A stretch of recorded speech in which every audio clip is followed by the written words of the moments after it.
Senhor presidente, senhores senadores, senhoras senadoras, eu quero me referir a um assunto que já foi tocado aqui, especialmente pelo senador Luiz Henrique e pelo senador Ciro Miranda.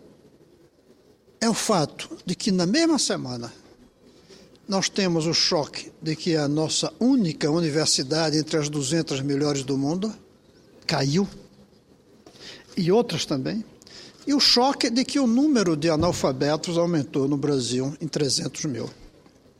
Dois fatos, senador Aloysio, que justificariam a revolução em qualquer lugar. E aqui passa em branco. Como eu falei há pouco aqui numa parte, imagine que o Brasil tivesse caído no ranking da FIFA. O escândalo que haveria se não tivesse entre os 200 melhores times do Brasil, 200 melhores seleções. E a gente não está. E nada acontece. A presidenta não convocou o ministro da Educação, pelo menos que se saiba. Não convocou uma reunião de todos os ministros. Não convocou o presidente da Câmara e do Senado para discutir como é que, numa parceria, nós juntos poderíamos fazer com que o analfabetismo fosse resolvido e as universidades fossem promovidas.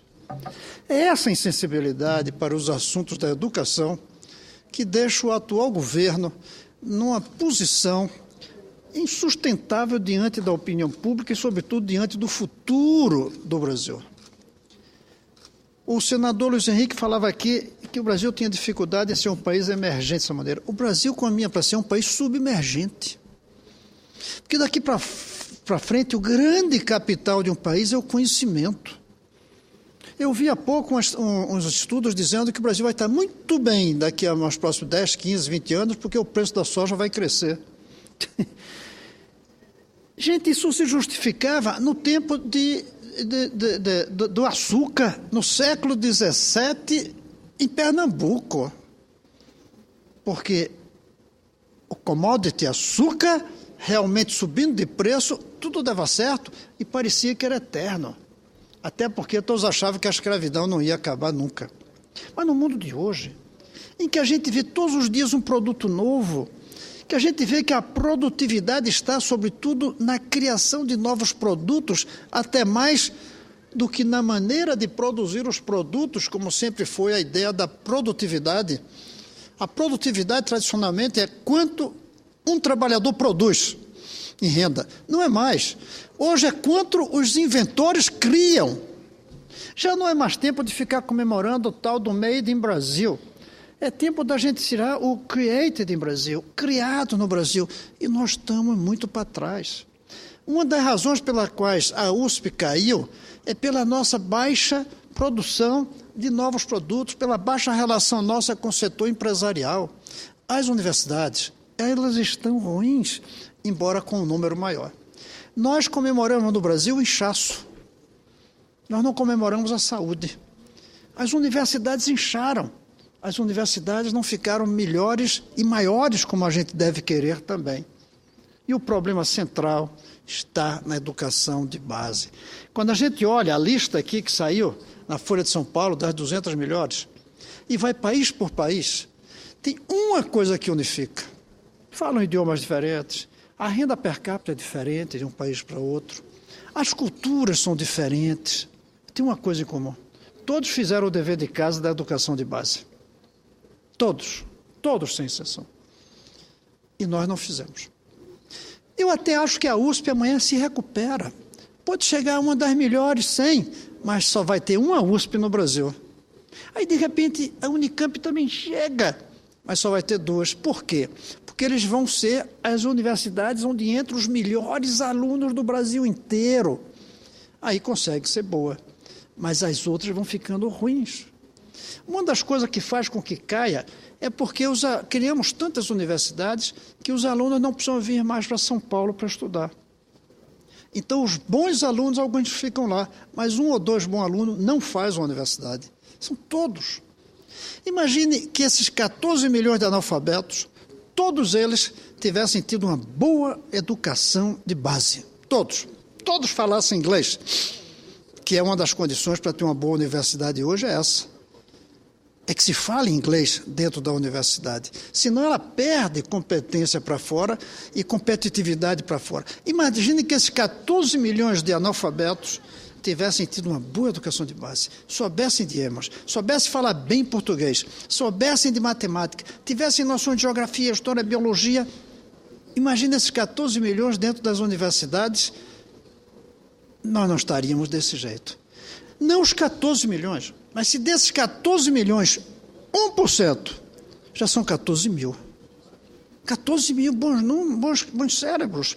Mas nós abandonamos esses 14 milhões, jogamos para fora, incineramos os cérebros. Porque um analfabeto pode ser muito inteligente, mas não consegue fazer um curso universitário. Pode ser muito sensível, mas não consegue fazer um curso universitário. Um analfabeto não é pior do que um doutor, do ponto de vista moral, são até melhores em geral, mas não consegue fazer um curso universitário. Não consegue gerar o conhecimento necessário para o futuro. Nós não fizemos o dever de casa, e isso que é trágico, e continuamos sem nos preocupar. A última frase, fazer aqui uma inconfidência, senador Paim, a última frase que eu disse ao presidente Lula, como presidente, na reunião, no gabinete dele, de onde eu saí para ir para o aeroporto, ir para Portugal, lançar um livro e daí me encontrar com ele e a comitiva na Índia, a última foi: presidente, nós não estamos fazendo o dever de casa. E eu vi a cara dele, não gostou. A razão, senador Paim, tem a ver com o senhor, vou dizer por quê, não se preocupe, é que se discutia cotas. Estava eu, a ministra Matilde, mais um grupo. E o presidente disse corretamente: será que em vez de cotas raciais, não é melhor uma boa educação de base para todos?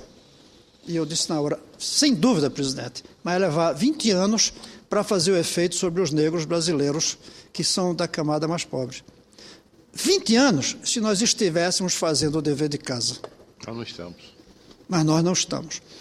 Aqui para nós, de fato, o presidente mantém um ministro que diz que o governo dele não está fazendo o dever de casa na pasta dele, pode até justificar, assim, a demissão.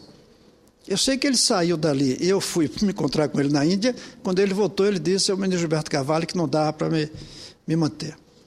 Eu acho que aquela foi uma das coisas, mas eu estava certo. Presidente Lula, presidenta Dilma, não estamos fazendo o dever de casa no que se refere à educação de nossas crianças. E aí, não fazemos o dever de casa nas universidades, porque fazer a universidade não é criar a universidade. Fazer a universidade é manter a universidade. E manter não é só dinheiro, manter é ter cérebros ali dentro. Sobretudo de alunos. Sabe por que o aluno é mais importante que o professor? Porque um aluno bom, ele puxa o professor ou demite o professor. Se o aluno é bom e a gente não consegue um professor bom, o aluno vai buscar no exterior, como a gente está buscando médico. Agora, quando o aluno é ruim, ele puxa a universidade para baixo, porque acomoda. Até os bons professores, quando o aluno é ruim, ele faz de conta que dá aula e vai para o gabinete dele fazer pesquisa. Vai produzir, mas não fica dando aula com o exercício pleno do que faria se os alunos fossem bons. Nós estamos numa situação em que cidades como Hong Kong, por exemplo, é uma cidadezinha, tem 3 universidades entre as 200 milhões. É uma cidade, gente, não é um país. Onde a Singapura é uma cidade. Singapura, eu não fui olhar agora no Google, mas deve ter 3 milhões de habitantes, vamos dizer 4 milhões. Tem 2 universidades entre as 200 melhores. A Coreia do Sul, que tem mais, mas é muito pequena comparada com o Brasil, tem 4.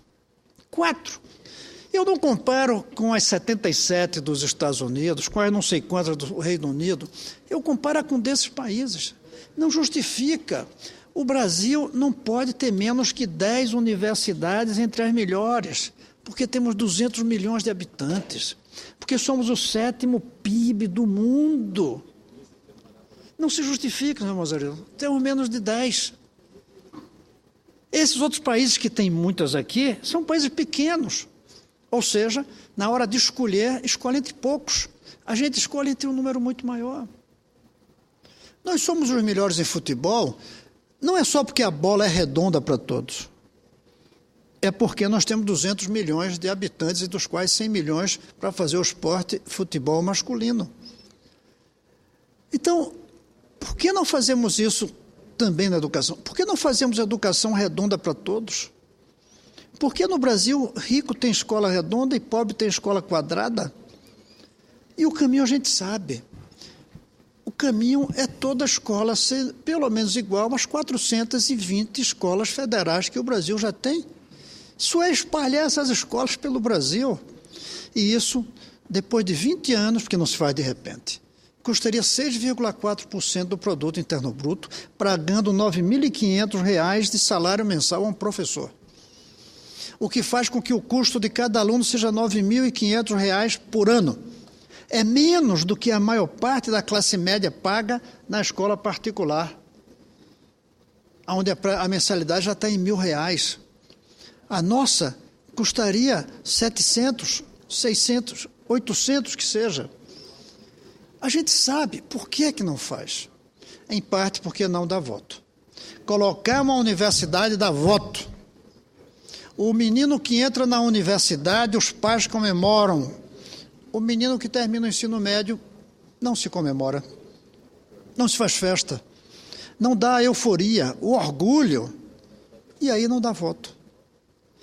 A presidenta tinha que fazer um gesto de preocupação, até para despertar a população, até para despertar essa casa aqui, que não está desperta para o problema que significa aumentar o analfabetismo e diminuir as universidades na ordem das melhores do mundo. Esses dois movimentos tinham que ser assim, e não assim. E a presidenta não desperta, não vem aqui, não fala aqui, não comenta, não faz uma fala, não pede desculpas pelo fato de que nesses anos todos a gente não fez. E não é o ministro que tem que fazer isso, não. O ministro está aí há 4, 5 meses.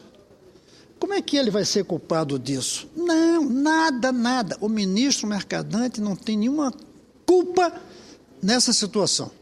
A culpa não é nem só da presidenta Dilma, é do presidente Lula. Nem só do presidente Lula, do anterior também, Fernando Henrique, e de toda a história do Brasil. Mas isso passaram, esses caras passaram. Agora é ela que é a nossa líder. É ela que tinha a responsabilidade, mais do que a responsabilidade, a obrigação de manifestar a sua indignação com isso. Presidenta, é muito ruim ver os serviços de espionagem americano lendo as cartas da gente. Mas é muito pior ver 14 milhões de adultos incapazes de ler a carta que o pai escreveu, que a mãe escreveu, que o filho escreveu, que o amigo escreveu, que a namorada escreveu, que o namorado escreveu. A vergonha do Brasil não é que os americanos leiam nossas cartas. A vergonha do Brasil é que 14 milhões de brasileiros não conseguem ler cartas de brasileiros, escritas para eles próprios. E a presidenta não se manifesta com qualquer indignação sobre isso. É como se não tivesse acontecendo no Brasil, e sim em um outro planeta. E nós aqui não estamos fazendo o que a gente deveria.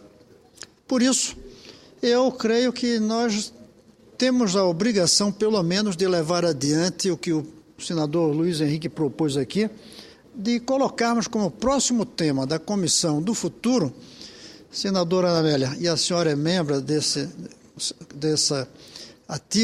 comissão, o senador Luiz Henrique propôs que o próximo tema fosse como daqui a 30 anos o Brasil poderá estar com algumas universidades entre as melhores do mundo. O que é que a gente precisa fazer para isso? Qual é o dever de casa que a gente vai fazer para não passar esse constrangimento? E eu não tenho a menor dúvida que um dos pontos fundamentais para que tenhamos universidades boas é termos analfabetos de menos. É termos alunos, todos os brasileiros terminando o ensino médio, e todos o ensino médio de alta qualidade. Aí a universidade fica boa, porque aí o que ela precisa é pouco. Eu fico aqui, senador Mozarildo, deixando claro não só a preocupação, como o senador Luiz Henrique manifestou, e eu também tenho. Não só a possibilidade de ver, o risco de ver o país submergir, em vez de emergir, como se tem dito nos últimos anos. Eu fico aqui envergonhado, não só como brasileiro, que lê isso e diz: o que é que os políticos estão fazendo comigo? Eu fico mais envergonhado ainda como político. O que é que eu estou conseguindo fazer para mudar isso? E não estou conseguindo. Ou por omissão, que não é o caso, ou por incompetência. Incompetência de fazer com que as ideias que a gente tem virem realidade. Mas, pelo menos, uma coisa eu não tenho que me envergonhar. Eu não vou desistir de continuar essa luta. Eu não vou desistir de continuar dizendo: o Brasil pode e o Brasil deve. O Brasil precisa e é possível no Brasil. É possível e precisa. E se sabe como fazer. E continuar convencendo, lutando, falando, brigando. Porque um dia vai acontecer. Conosco ou não. Mas vai acontecer. Porque a realidade das coisas vão levar para que em algum momento esse país desperte. Que não pode ser o país que está querendo ser campeão de futebol, ganhar medalha, fazer Copa, fazer Olimpíadas, e de um lado aumenta o analfabetismo e de outro diminui a qualidade das universidades. E as duas coisas estão ligadas. Uma está ligada na outra. A gente não pode deixar que isso continue. Eu, sobretudo, não pode parar de lutar para que isso não continue. Era isso, senhor presidente.